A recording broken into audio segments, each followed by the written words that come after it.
Hello guys, welcome back to another part of banking class 11 chapter 3 employment of banking funds। और आज हमारा part है part number 10। आज देखिए हम देखेंगे प्लेस, हाइपोथिकेशन और मोर्गेज के बारे में। ये है क्या? ये टाइप्स ऑफ चार्ज है और सिक्योरिटीज कह सकते हैं जो कि बैंक करती है, जो फंड देती है जनरल पब्लिक को। देखिए अब इनमें बहुत सा कंफ्यूजन होता है। इसमें भी हम चार्ज देते हैं, इसमें भी पोजीशन देते हैं, इसमें हम गुड्स देते हैं, तो बहुत सा थोड़ा कंफ्यूजन हो जाता है कि इनमें डिफरेंसेस क्या है। तो आज इनको समझेंगे इनके डिफरेंसेस के थ्रू। तो पहला डिफरेंस जो आ जाता है वो है टाइप्स ऑफ असेट का। देखिए प्लेस में जो असेट आती है वो आपकी कौन सी हो जाती है? मूवेबल प्रॉपर्टी होती है। हाइपोथिकेशन में यहां पर भी आपकी मूवेबल प्रॉपर्टी होती है, लेकिन मॉर्गेज में जो है ये आपकी इमूवेबल प्रॉपर्टी होती है। सर मूवेबल मतलब वो प्रॉपर्टी जो चल सके, इमूवेबल जो चल ना सके। ठीक है सर। तो सर ना तो हमारी गाड़ी भाग जाएगी अपने आप, ना तो बिल्डिंग भागेगी, ना तो कोई बिल है या फिर कोई चेक है, ये कभी चल नहीं सकते। तो सर ये सारे तो इमूवेबल हो गए। तो मूवेबल में क्या आया? देखिए इमूवेबल ऑफ प्रॉपर्टी और मूवेबल प्रॉपर्टी का मतलब ये है, इमूवेबल मतलब जो कि फिक्स है। क्या है? फिक्स है टू अर्थ, जो कि अर्थ पे फिक्स है, और मूवेबल प्रॉपर्टी जो कि अर्थ पे फिक्स नहीं है। फिक्स कौन सी होती है अर्थ पे? लैंड, बिल्डिंग, मशीनरी, प्लांट, ये सारी कैसी चीजें होती हैं? फिक्स होती हैं, जो कि अर्थ से बेस पर ज्वाइंट होती हैं, और ये हमारे मूवेबल नहीं होती हैं। कार हो गया, बाइक हो गया, चेक्स वगैरह हो गए, बिल्स हो गए, डॉक्यूमेंट्स हो गए, ये सारे आपके मूवेबल होते हैं, इमूवेबल नहीं। तो ये पहला डिफरेंस हो गया कि मॉर्गेज जो होता है वो इमूवेबल के लिए होता है, और प्लेस और हाइपोथिकेशन जो है वो मूवेबल प्रॉपर्टी के लिए होते हैं। तो ये तो सर इनमें सिमिलरिटी हो गई। अब डिफरेंशिएट कैसे करेंगे? देखिए नेक्स्ट पॉइंट, पोजेशन विथ, मतलब इसमें पोजेशन किसके पास रहता है? प्लेस में क्या होता है, हम कुछ गुड्स प्रॉमिस करते हैं किसको? बैंक को, यानी कि लेंडर जो हमें पैसा देती है। तो गुड्स किसके पास रहे? लेंडर के पास। पोजेशन किसके पास है? लेंडर के पास। इसके बाद आ जाता है हाइपोथिकेशन। हाइपोथिकेशन में क्या होता है, इसमें हम बैंक को थोड़ा सा चार्ज देते हैं सिक्योरिटीज पे, मतलब थोड़ा सा पोजेशन देते हैं, लेकिन गुड्स किसके पास रहते हैं? बोरोवर के पास। आपको मैंने इसे एग्जांपल है कार लोन। क्या है?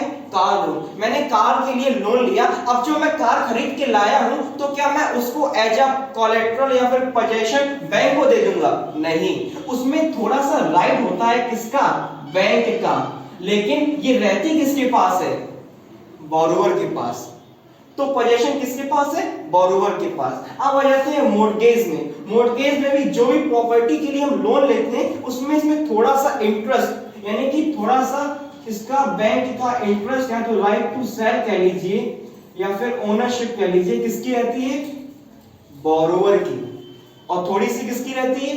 बैंक की। तो इसका मतलब ये तो नहीं हो गया कि हमने मान लीजिए हाउस के लिए लोन लिया था। अब हाउस जो हम बनवाया है, तो क्या वो हाउस में ओनरशिप है बैंक की है थोड़ी, तो क्या वो हाउस हम बैंक को दे देंगे? नहीं, जब तक उसका पेमेंट या उसकी क्लैरिटी नहीं हो जाती कि पेमेंट हो रहा है या फिर उसमें फेल हो रहे हैं, तब तक ऐसा कुछ नहीं होता है कि वो गुड्स किसके पास रहेगा। तो पोजीशन किसके पास आ गया?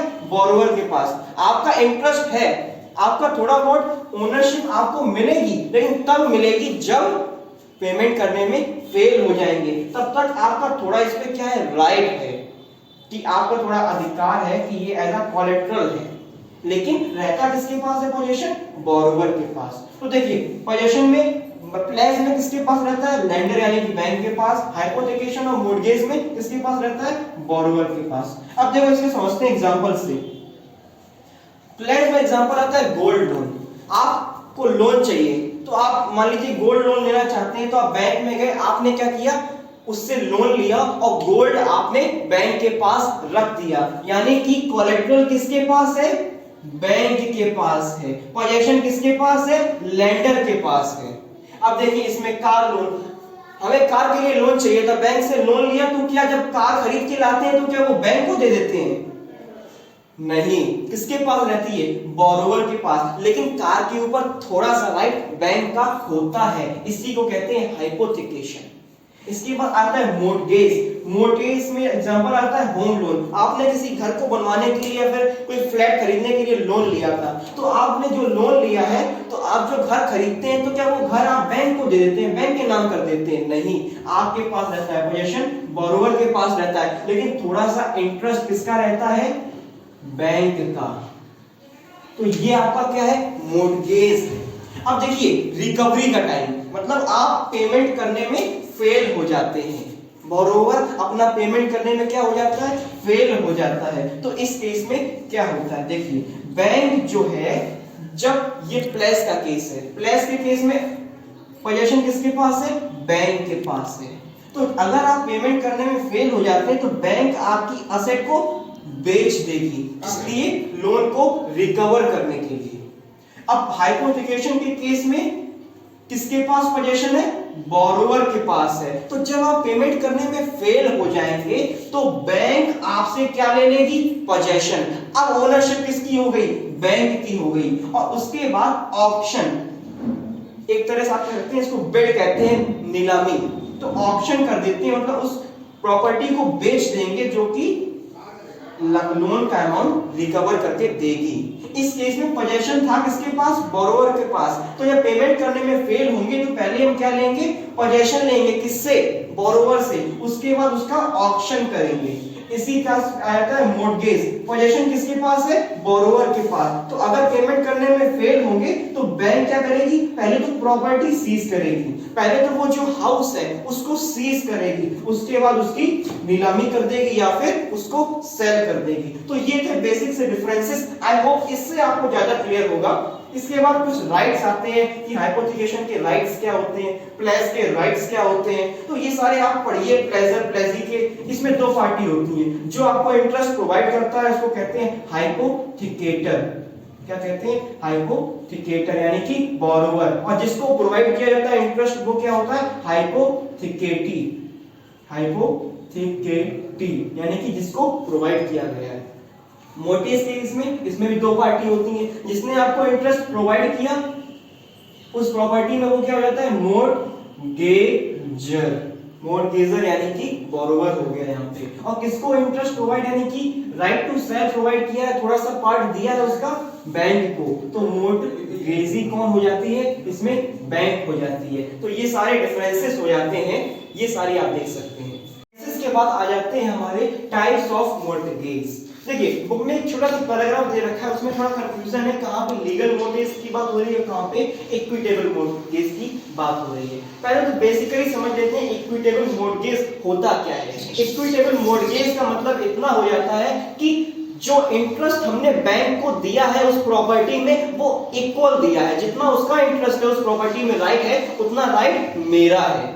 और अगर मैं पेमेंट करने में फेल हो गया तो पूरा राइट किसके पास चला जाएगा? बैंक के पास। और अगर यही मोर्टगेज हम रजिस्ट्रार ऑफिस में करते हैं जाकर तो इसको रजिस्टर्ड मोर्टगेज और लीगल मोर्टगेज कहते हैं। इक्विटेबल मोर्टगेज मतलब equal interest between the lender and the borrower of the property. और यही काम अगर रजिस्ट्रार ऑफिस में होता है जाके तो इसको रजिस्टर्ड मोर्टगेज कहते हैं। अब देखिए इनमें से डिफरेंस भी देखते हैं कैसे आते हैं। देखो एग्रीमेंट, मतलब इस मोर्टगेज का एग्रीमेंट किसके बीच होता है? ये एग्रीमेंट होता है लेंडर के बीच में और बोरोवर के बीच में, इक्विटेबल मोर्टगेज। लेकिन यही रजिस्टर्ड मोर्टगेज यानी कि जो लीगल मोर्टगेज है ये भी लेंडर और बोरोवर के बीच में होता है, लेकिन कहां पे होता है? रजिस्ट्रार ऑफिस में होता है। कहां होता है? रजिस्ट्रार ऑफिस में।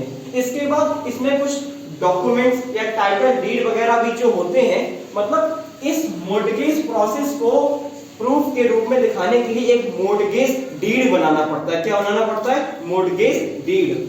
और वो मोर्टगेज डीड इक्विटेबल मोर्टगेज के केस में हमें लेंडर को सबमिट करना पड़ता है, लेकिन यही काम रजिस्टर्ड मोर्टगेज के केस में कोई जरूरी नहीं है कि ये हम लेंडर को सबमिट करें, क्योंकि ये ऑलरेडी लीगल है, रजिस्ट्रार ऑफिस में रजिस्ट्रार के सामने हुआ है।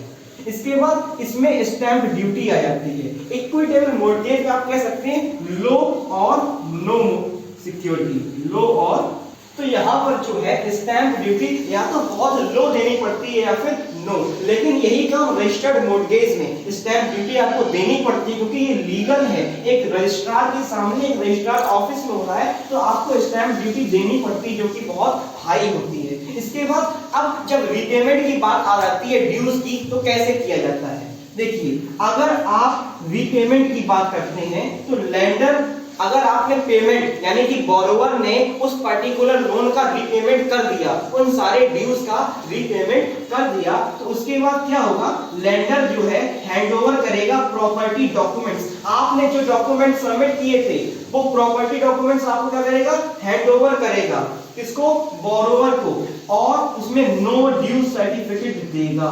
क्या देगा? No due certificate. ये एक तरह से आप कह सकते हैं क्या होता है, एनओसी, जो बैंक देती है अपने अकाउंट होल्डर्स को, नो ऑब्जेक्शन सर्टिफिकेट, मतलब आपका सारा ड्यू क्लियर हो गया है। और यही काम अगर रजिस्टर्ड मॉर्गेज में करें तो रजिस्टर्ड मॉर्गेज के केस में लेंडर आपको देता है memorandum of release of mortgage, मतलब जो राइट आपने बैंक को दिया था उस पर्टिकुलर प्रॉपर्टी में, कहां पर, रजिस्ट्रार ऑफिस में साइन करके, वो आप लेंडर क्या है, वापस कर रहा है, क्योंकि आपने पेमेंट क्या कर दिया है, पूरा कर दिया है। तो आपको मेमोरेंडम देता है रिलीज ऑफ मॉर्गेज। कहां देगा? वहीं पर जहां उसने साइन किया था, रजिस्ट्रार ऑफिस में। उसके बाद यहां पे आ जाता है रिस्क। देखिए, इक्विटेबल मॉर्गेज में रिस्क ज्यादा होता है in comparison to registered mortgage, क्योंकि ये एक लीगल फॉर्म है। कैसा है? लीगल है। तो ये भी लीगल, लेकिन ये कहां पर हुआ है, एक पर्टिकुलर आई विटनेस के सामने।